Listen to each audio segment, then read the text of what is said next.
बिस्मिल्लाहिर्रहमानिर्रहीम सल्लल्लाहु अलैहि व अला आलिहि व अस्हाबिहि वसल्लम। अस्सलाम वालेकुम वरहमतुल्लाहि व बरकातुहू। उम्मीद है आप सब लोग बखैर आफियत होंगे। आज क्योंकि शब बरात थी तो हमने सोचा कि क्यों ना हम अपने बच्चों को शब बरात की अहमियत और फजीलत के बारे में बताएं, उसकी बरक़ात और थोड़ी सी उसकी इबादत के बारे में बता दें। उम्मीद है आप भी इससे फ़ायदा उठाएंगे। अस्सलाम वालेकुम वरहमतुल्लाहि व बरकातुहू। कैसे हैं आप सब लोग? हाँ जी, तो आज आप लोगों की 5 क्लास की फेयरवेल पार्टी है। इंजॉय कर रहे हैं सब लोग? मज़ा आ रहा है? वेरी गुड, सब लोग बहुत प्यारे प्यारे लग रहे हैं आप लोग। अब हमें पता है ना, अब हमारी जो है शब बारात आ रही है। कल रात को हम जो है शब बारात मनाएंगे। तो आप लोगों को कुछ पता है कि शब बारात पे क्या करते हैं? हाँ जी, क्या करते हैं बताएं कोई बच्चा?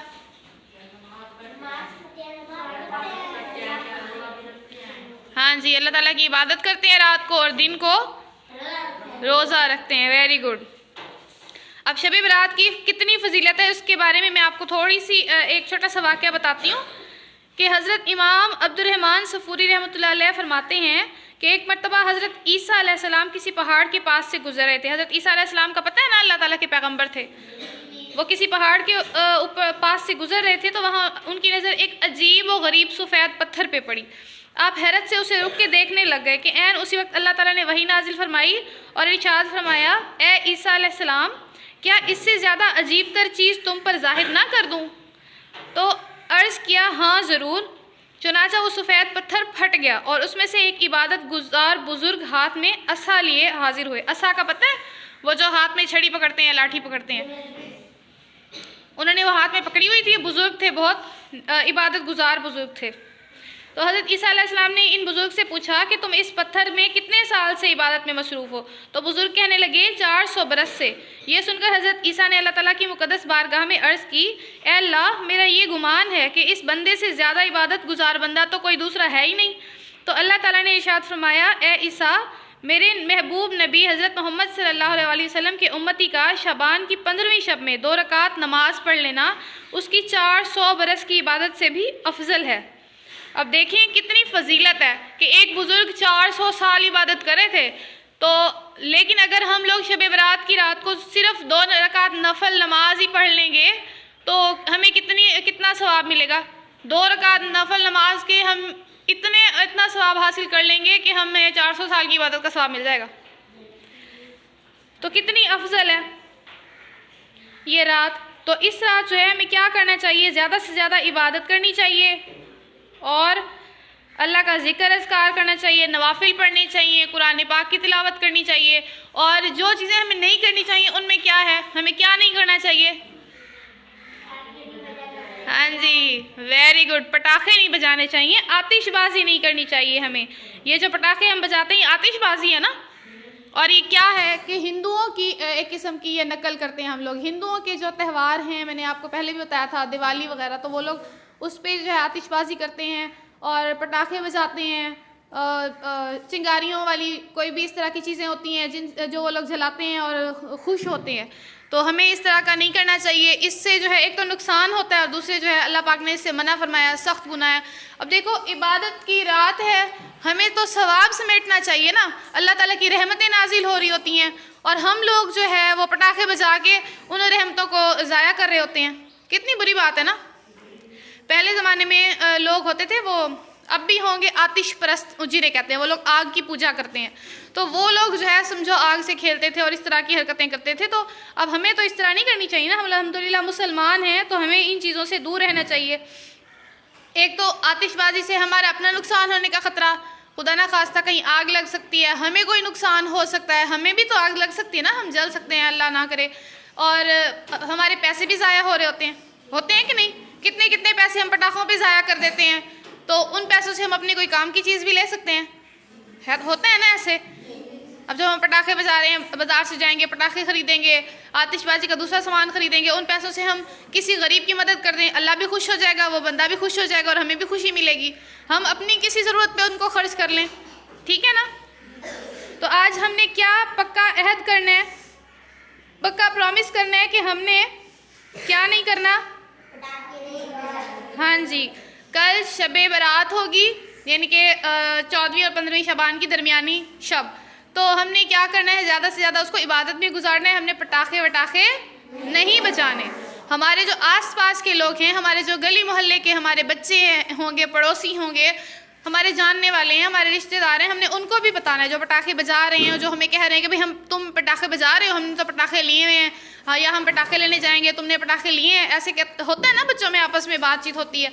तो आप लोगों ने उनको भी कहना है कि नहीं, पटाखे बजाना बुरी बात है, गुनाह है, फजूल खर्ची है। तो पटाखे हम भी नहीं बजाएंगे और आप भी पटाखे नहीं बजाएं, पटाखे नहीं लें, आतिशबाजी नहीं करें। हमने उनको भी रोकना है। जिस बात का हमें पता हो, हमें चाहिए कि हम दूसरों को भी वो अच्छी बात बताएं, ऐसे है ना।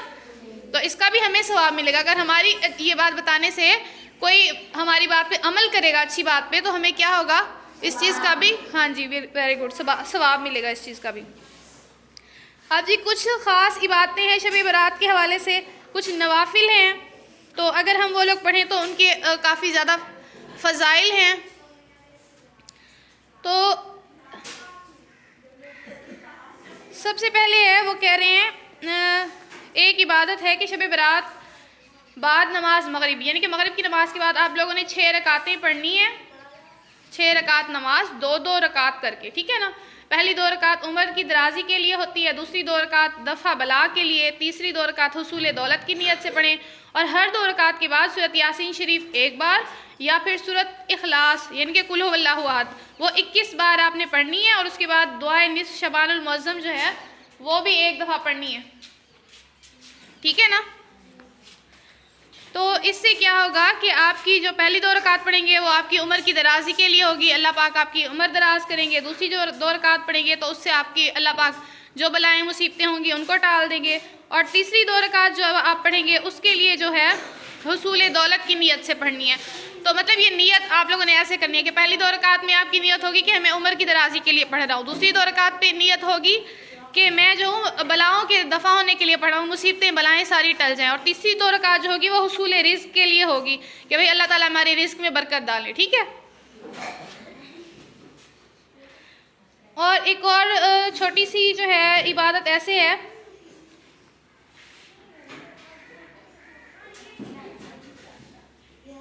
कि आपने जो है 10 रकात नफल पढ़नी है। इस तरह के हर रकात में सूरत फातिहा के बाद सूरह इखलास 11-11 बार पढ़ें। इसके पढ़ने वाले के गुनाह माफ़ होंगे और इसकी उम्र में भी बरकत होगी, ठीक है।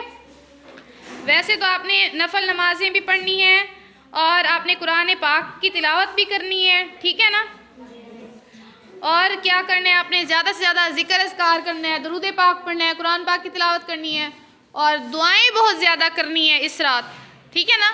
जो हम इबादत तो करते हैं ना, इबादत का मकसद दुआ है और हमें दुआ भी लाजमी करनी चाहिए। जब हम इबादत के बाद दुआ नहीं करते ना तो फिर हमारी इबादत जो है ना उसका असर नहीं होता, ठीक है ना।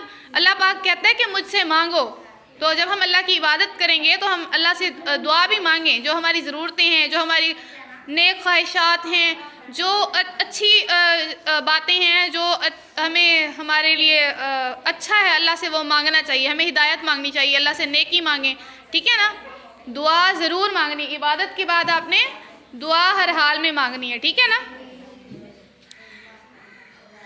और कुरान पाक किस किस ने पढ़ा हुआ है, किस किस बच्चे ने कुरान पाक पढ़ा हुआ है? हाँ जी, वेरी गुड। जिन्होंने कुरान पाक पढ़ा हुआ है उनके लिए मैं बता रही हूँ कि आप लोगों ने क्या करना है कि शबान की जो 15वीं रात होगी, यानी कि कल जैसे शब बारात होगी, तो आपने सूरत यासीन शरीफ को 3 बार अगर आप पढ़ेंगे तो उसका फ़ायदा आपको क्या होगा कि तरक्की रिज़्क़, यानी कि रिज़्क़ में आपके बरकत होगी, आपकी उम्र दराज होगी और आपको जो है नागहानी आफतों से भी महफूज रहेंगे, ठीक है ना। तो कितनी दफ़ा सूरत यासीन पढ़नी है? 3 दफ़ा। जिन्होंने कुरान पाक मुकम्मल पढ़ा हुआ है या जिनको सूरत यासीन आती है, कुछ बच्चे ऐसे भी होते हैं ना जिनको पहले वो सूरतें पढ़ाते हैं, तो जिन्होंने पढ़ी हुई है तो आप लोगों ने 3 दफ़ा सूरत यासीन शरीफ लाजमी पढ़नी है, ठीक है ना। उसके बाद आपने सूरत दखान भी 7 दफ़ा पढ़नी है, ये भी बहुत अफजल है। इससे क्या होता है कि परवरदिगार आलम 70 हाजात दुनिया की और 70 हाजात जो है उक़बा की, आखिरत की कबूल फरमाएंगे, ठीक है ना। तो इसके रोज़ा रखने की भी बहुत बहुत ज़्यादा फजीलत है। आप सल्लल्लाहु अलैहि वसल्लम से जब सवाल किया गया कि अफजी नफली रोज़े कौन से माह के हैं, तो हुज़ूर पाक सल्लल्लाहु अलैहि वसल्लम ने फरमाया, शोर नहीं करें, शोर नहीं करें हारिस।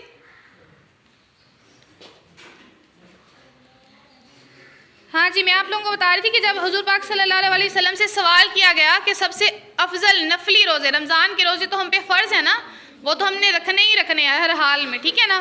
लेकिन जो नफली रोज़े होते हैं, जैसे हम कभी भी कोई भी रोज़ा रख लेते हैं नफली, जैसे नफल नमाज होती है, फ़र्ज़ नमाज़ों के अलावा कोई नमाज हमने पढ़ ली वो नफल होती है।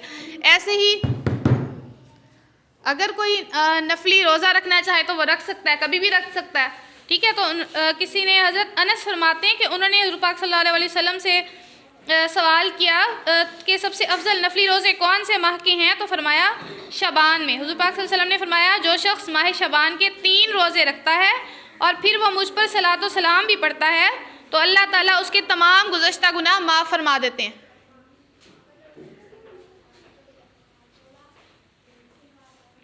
समझ आई है आप लोगों को? अब आप लोगों ने क्या करना है, जो रख सकते हैं रोज़ा, जो रोज़ा रखने वाले हैं, या फिर नई कोशिश भी कर सकते हैं, जिन बच्चों ने रोज़ा नहीं रखा तो वो भी कोशिश कर सकते हैं, हिम्मत करें और रोज़ा रखने की कोशिश करें, रोज़ा रखें और ऐसे रखें कि आपने रोज़ा पूरा भी करना है, ठीक है ना। रोज़ा रखने का फ़ायदा हमें तब मिलता है जब हम रोज़े का एहतराम भी करें। जब हमने रोज़ा रखा है तो हम सोचें कि भाई हमारा रोज़ा है, अगर कोई हमारे साथ कोई बदतमीज़ी कर रहा है तो हम उसको दरगुजर कर दें, अगर हमें गुस्सा आ रहा है तो हम गुस्से को पी जाएं, हम गुस्सा ना करें, हम किसी को गाली ना दें, किसी के साथ बदतमीज़ी ना करें। समझ आई है ना। तो कोशिश करें कि ये रोज़ा भी आप लोग रखें, रात को इबादत करें और सुबह उठ के अपना रोज़ा भी आप लोग रखें, ठीक है ना। इबादत में आप लोग नफल नमाजें भी पढ़ सकते हैं, आप लोग सूरत यासीन पढ़ें 3 दफ़ा, 7 दफ़ा सूरत दखान पढ़ लें। इसके अलावा भी काफ़ी सूरतें हैं वो आप लोग पढ़ें जो फजीलत वाली सूरतें हैं। वैसे कुरान पाक की तिलावत कर लें, दुरूद पाक ज़्यादा से ज़्यादा पढ़ें, अल्लाह ताला का जिक्र करें और ज़्यादा से ज़्यादा आप लोग दुआएँ मांगें, ठीक है ना, ताकि अल्लाह पाक जो है इस रात की बरकतों से हमारे ऊपर रहमतें और बरकतें नाजिल फरमाए, ठीक है। उम्मीद है आपको हमारी वीडियो पसंद आई होगी। नेक्स्ट वीडियो तक के लिए अल्लाह निगहबान। चैनल को ज़रूर सब्सक्राइब करिएगा। Bye bye.